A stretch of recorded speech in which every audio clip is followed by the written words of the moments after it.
Today, let's take a deep dive into something that I gotta admit has kind of been bugging me. Okay. You know how index funds are often talked about as like a really solid investment strategy? Yeah.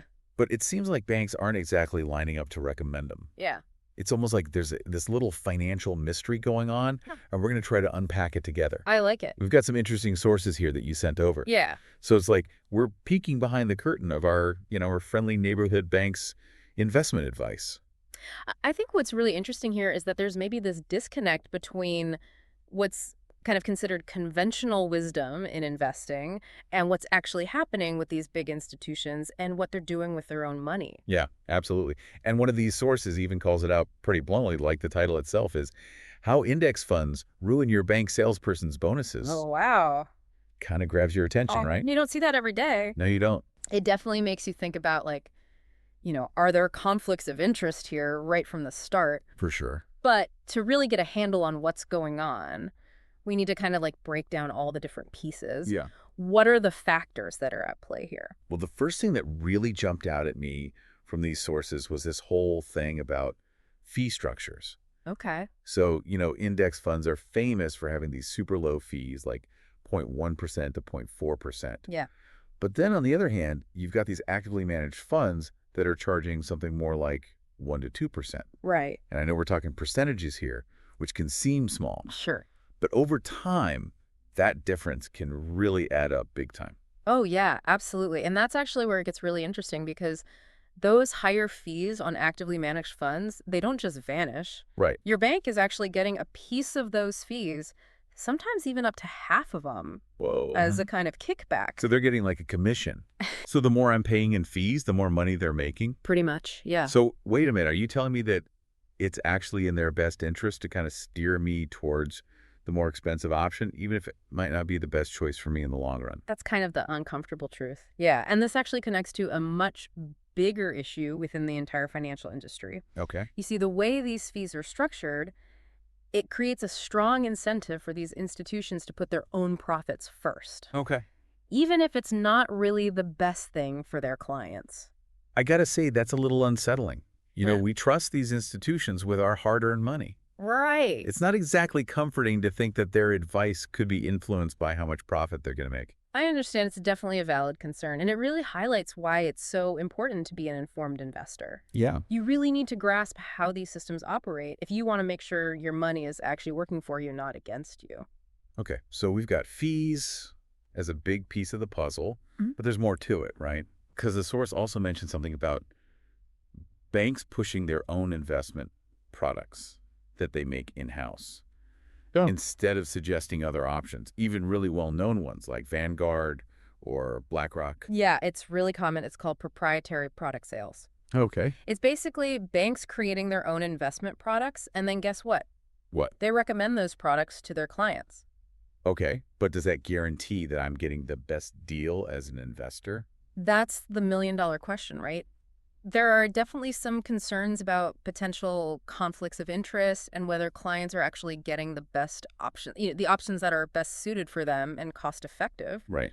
It's easy to imagine how this could lead to a situation where the bank's interests and the client's interests don't exactly line up. It definitely makes me think twice about just taking my bank's advice at face value. Yeah. So we've got the fees, we've got the in-house products. Right. What else is going on here? Well, the source also pointed out the role of the bank's salesperson. These folks often have sales targets and bonuses that are tied to specific products. Right, like any sales job, I guess. Exactly. And sometimes those incentives can lead to salespeople pushing products that might not be the absolute perfect fit for what the client needs. Interesting.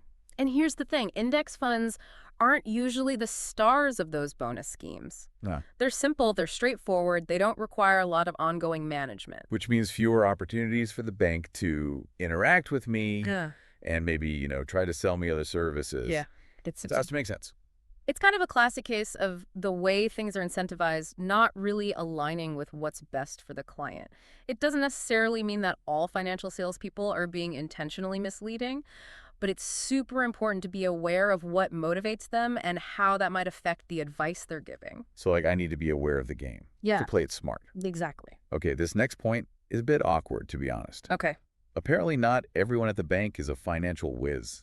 Some bank employees might not even fully understand index funds themselves. Right. Kind of surprising. Yeah, it really raises an important point about financial literacy, not just for the average person, but within the financial industry itself. Yeah. We need more education and training so that everyone involved can make well-informed decisions. So we've got the fees, we've got the in-house products, we've got the sales incentives, and even a lack of knowledge sometimes, all swirling around this index fund mystery. Yeah. But this next point from the source was the one that really surprised me, this set it and forget it nature of index funds. Okay. Buy and hold, as they say. Right. It doesn't require that constant expert intervention. Yeah, and that's a big part of why investors like them, right? The Yeah. simplicity, the low maintenance approach. Right. But from the bank's perspective, that can actually be kind of a problem. How so? Well, if you're happily invested in an index fund, they have fewer chances to interact with you, give you advice, and maybe sell you other products or services. So less hand-holding, less interaction, less chance to make money. Yeah, pretty much. Makes sense from a business perspective, even if it's not the best thing for the investor. It really shows the fundamental difference between active and passive investing.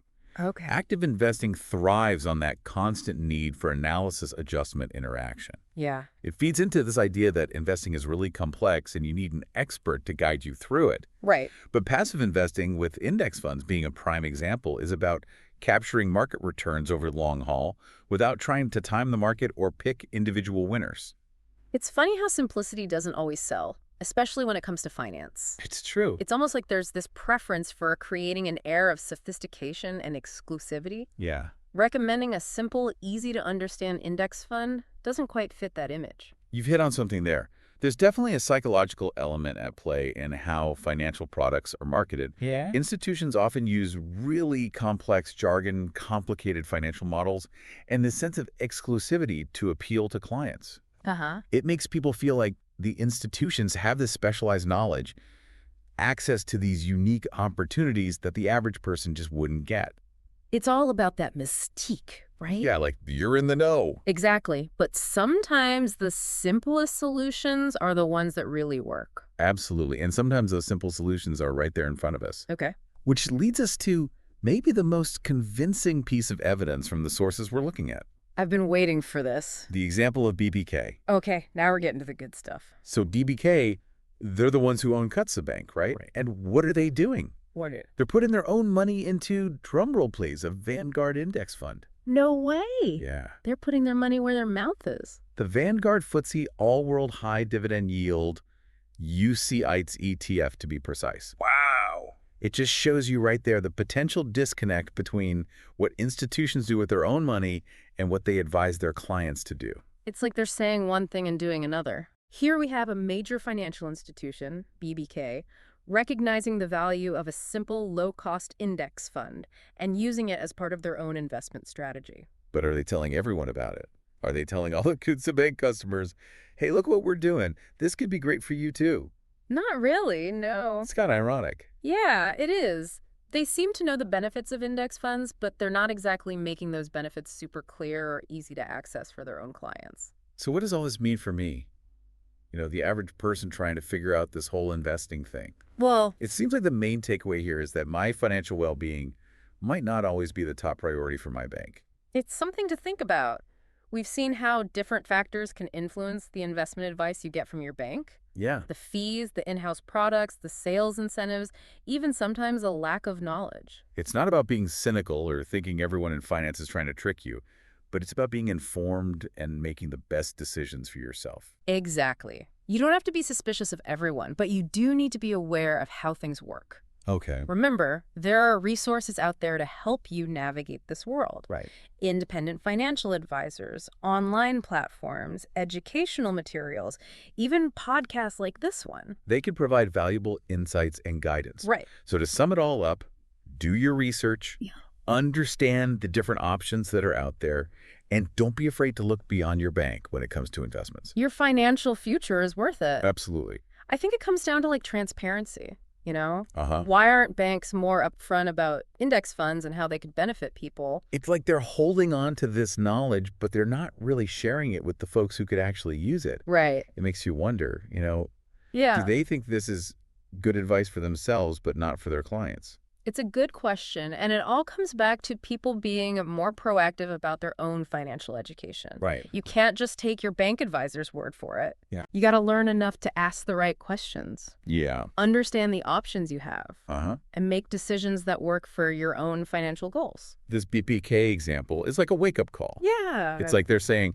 hey, even the big guys see how valuable this simple approach is, so why not you? Exactly. And it's not about just blindly jumping into index funds, it's Right. about understanding how they work, the good and the bad, Hmm. and whether they fit into your overall investment plan.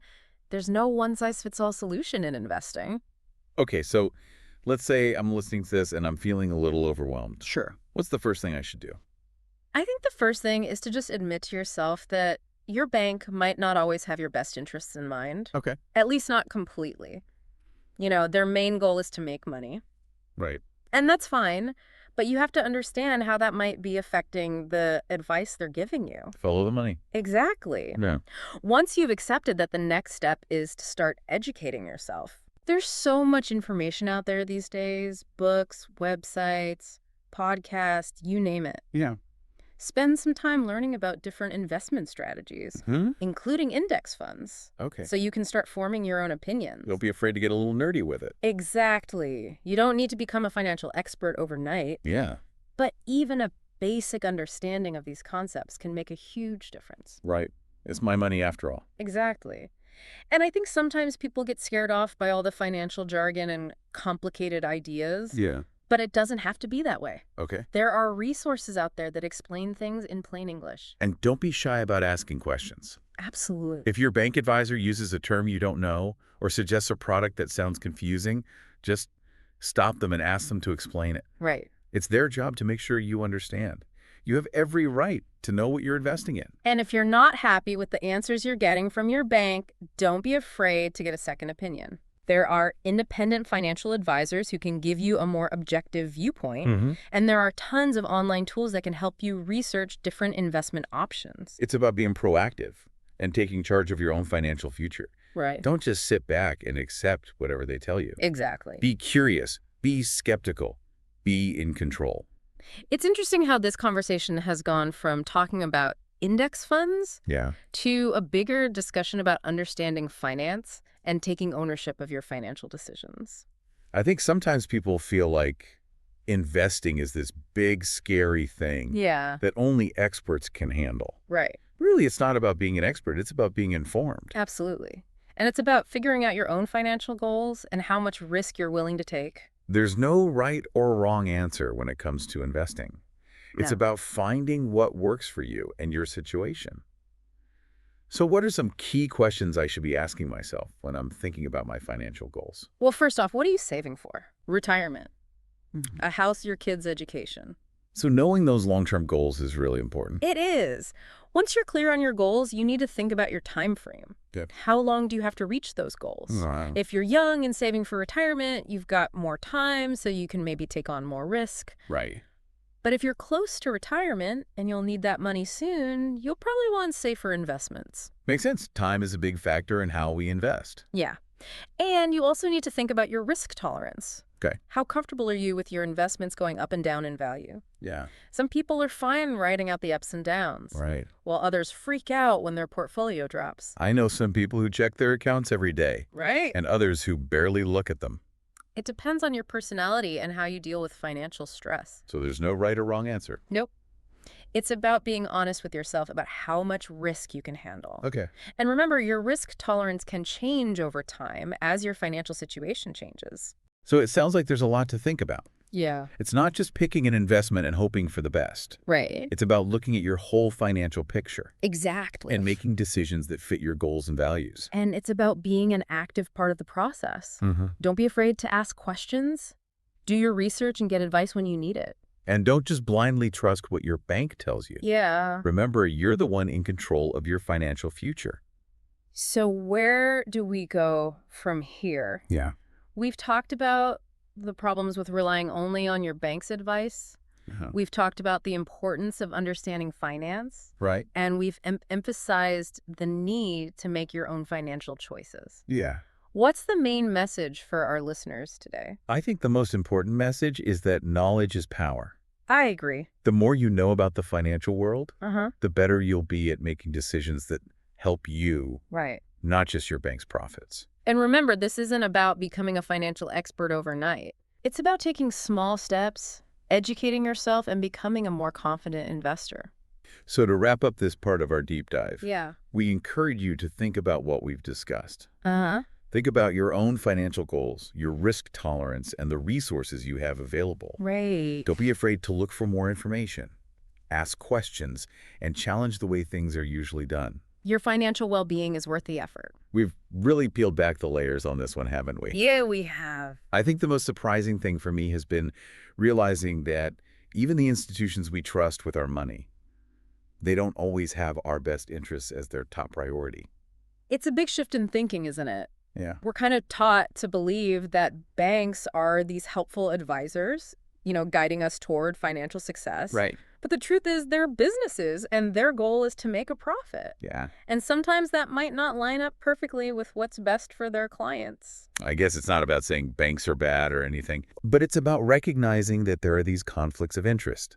Right. And it's about giving ourselves the knowledge and tools to handle those conflicts. It's about taking charge of our own financial well-being. Yeah. We can't just rely on others to tell us what to do with our money. Right. We need to learn, understand the risks, and make decisions that match our own goals and values. So where does that leave us? We've uncovered some hidden truths about the financial industry. Yeah. We've talked about how important it is to understand finance. Mm-hmm. And we've said that we need to take control of our own financial futures. Right? What's the final message we want to leave our listeners with today? I think the most important message is that it's never too late to start. Yeah. Whether you're just starting out investing or you've been doing it for years, there's always more to learn and always ways to improve. So it doesn't have to be overwhelming. Right. Start with small goals. Mm-hmm. Read a book. Yeah. Listen to a podcast. Talk to a financial advisor. Just take those first steps towards becoming a more informed investor. You don't have to be a financial expert to make smart decisions. Yeah. It's about understanding the basics, Right? asking questions, and being proactive about managing your money. And most importantly, don't be afraid to question things. Right. Don't just take what you're told at face value. Exactly. Dig deeper. Do your research and find what works for you. Your financial future is worth it. So take that first step today. Yeah. Educate yourself, Yeah. empower yourself, and take control. Thanks for joining us on this deep dive. We hope you found it informative and insightful. And maybe even a little inspiring. Until next time, keep learning, keep questioning, and keep diving deep.